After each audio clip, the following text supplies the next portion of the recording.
Esta semana, uno de los asuntos más mencionados en las noticias ha sido la portada de la revista The Economist para esta semana, cuyo título dice así: El apocalipsis de los empleos. Subtítulo: Espere lo mejor, planee para lo peor. Ese apocalipsis al que se refiere es evidentemente la pérdida de empleos debido al auge, al crecimiento de la inteligencia artificial.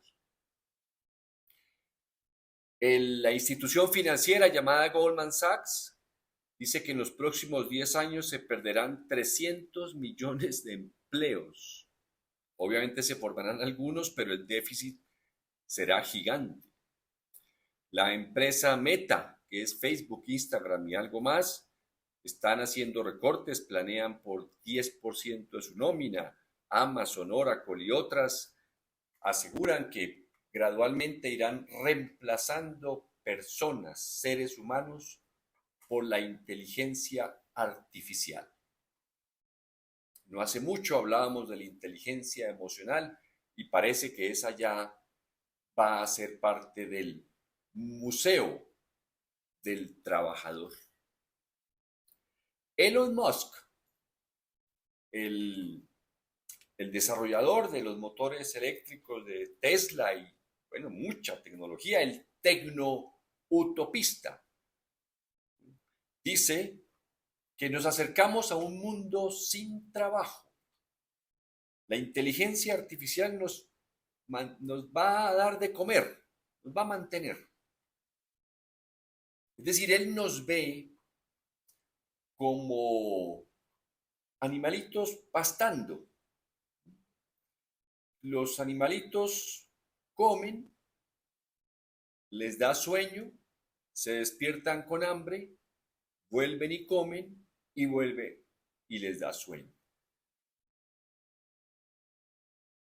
Esta preocupación por la inteligencia artificial y su impacto en la destrucción de empleos es una manifestación más de la gran hipocresía de las clases dirigentes, en donde incluyo a los grandes propietarios tradicionalmente de bienes, riqueza, etcétera. Esas clases o esas élites, como también les gusta llamarse. La hipocresía de esas clases cuando expresan cierta preocupación por el trabajador. Si la inteligencia artificial es tan capaz, tan poderosa, tan superior a la inteligencia humana, ¿por qué no se le pregunta cómo hacer para que mi empresa tenga una mayor productividad sin despedir personas?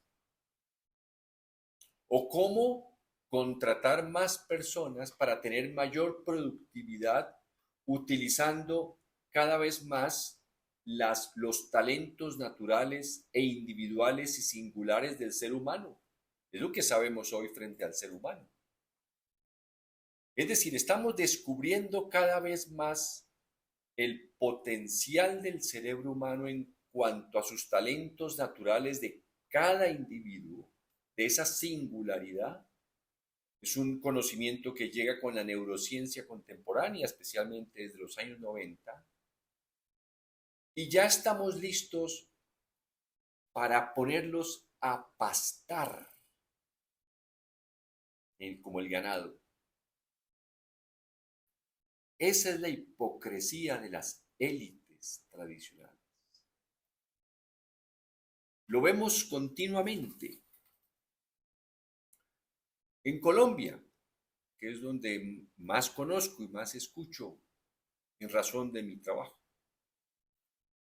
Por un lado, los jefes, que tienen jefes y a su vez tienen otros jefes abajo, pero los jefes en general se han aprendido de memoria frases como que la gente, es decir, cuando ellos dicen la gente es como la gente allá, la señalan como una especie diferente. La gente es el principal activo de la compañía. Pero al mismo tiempo, cuando uno les pregunta cuál es su principal problema, dicen la gente. Es que la gente es desagradecida, la gente es desleal, la gente se va por 100 pesos o 100,000 pesos. La hipocresía en las fiestas de Navidad, por ejemplo, gracias a este maravilloso equipo humano, en diciembre y por pocos días. Y en enero, después del alza de los salarios, no ha llegado Semana Santa y ya dicen qué gente tan desagradecida. Les da uno la mano y se toman el codo. No tienen valores. ¿Qué me dice con las generaciones jóvenes que tienen más ambiciones que nosotros porque tienen el mundo más a la mano? La generación de cristal no son comprometidos, no quieren trabajar. Es una expresión pura de hipocresía. Menciono Colombia, pero Colombia esas élites son igualitas en todas partes. Es falsa esa preocupación, porque la historia es muy elocuente. ¿Por qué duró tantos años la esclavitud? Hay personas, incluso cultas, que a veces las escucho mencionar que ya no deberíamos hablar de la esclavitud.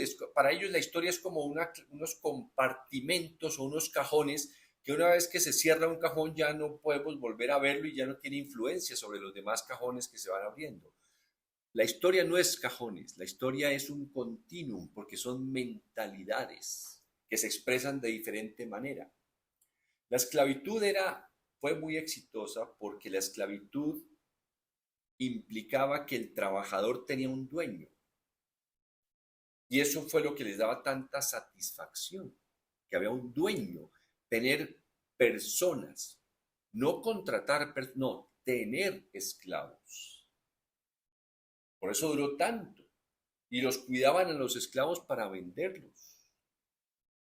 Gracias a los movimientos, especialmente de mujeres, muy conocidos, por ejemplo, en Inglaterra, contra el tráfico de esclavos, logró abolirse primero el tráfico y luego la esclavitud. Y algunos de los padres fundadores de Estados Unidos tenían esclavos y les parecía natural. Entonces, en la molestia grande sucede cuando gracias a las revoluciones progresistas del siglo XIX se crea el empleo, los beneficios de los trabajadores y durante la Guerra Fría no se animaban mucho a combatir los derechos de los trabajadores porque sabían que eso de pronto echaba leña a los movimientos insurgentes. Pero ahora se sienten muy tranquilos de acabar con el empleo, que fue la gran conquista progresista. El empleo es la figura, el contrato que vincula al trabajador a unos beneficios. ¿Quién comenzó a destruirlos en el caso colombiano? El gobierno Gaviria, con su reforma laboral, la ley 50 se llamaba, creo. Y los pocos que quedaron los acabó el gobierno Uribe. Y seguro que ellos dos serían los primeros en escribir un artículo a 4 manos hablando de la preocupación por la destrucción del empleo por la inteligencia artificial. Creo que es conveniente, y más ahora que Occidente está mostrando su cobre, es conveniente no dejarnos llevar por discusiones hipócritas. No hay tal, es preferible el odio, porque el odio se expresa de frente. Usted sabe quién lo odia, quién lo quiere. La mentira metódicamente organizada es la del hipócrita, que por un lado aprecia al trabajador y les da con sus palabras melosas en los discursos, se dirige a ellos, pero por otro lado habla pestes de ellos. En una charla muy agradable, ayer mismo, alguien decía que ya las empresas están sospechando que la depresión no existe. O sea que los jefes se volvieron epidemiólogos.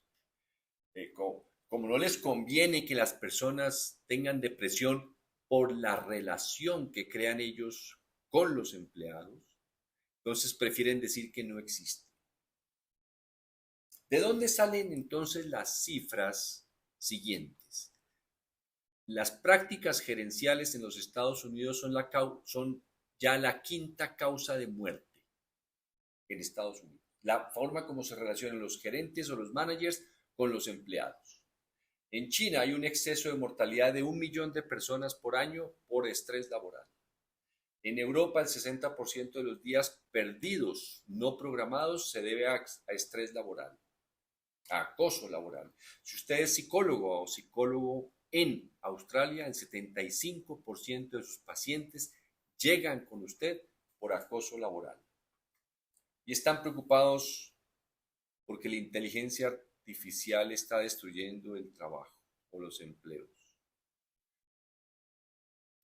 Es completamente vergonzoso y así será analizado, estoy seguro, en el futuro, no sé si en 200 años o en 1000 años, pero así será analizada esas preocupaciones de esta época de hipócritas, serán analizadas como una expresión de hipocresía, porque no son ciertas.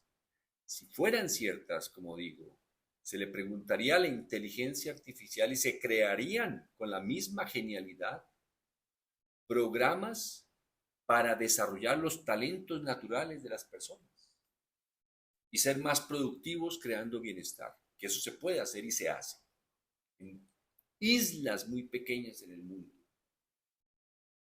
Se le preguntaría cómo ser más productivos con la gente, aprovechar más el ser humano, cómo elevar al ser humano.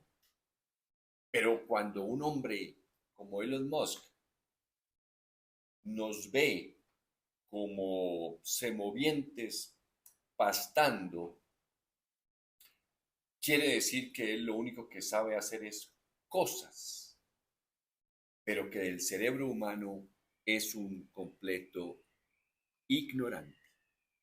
Hasta la próxima.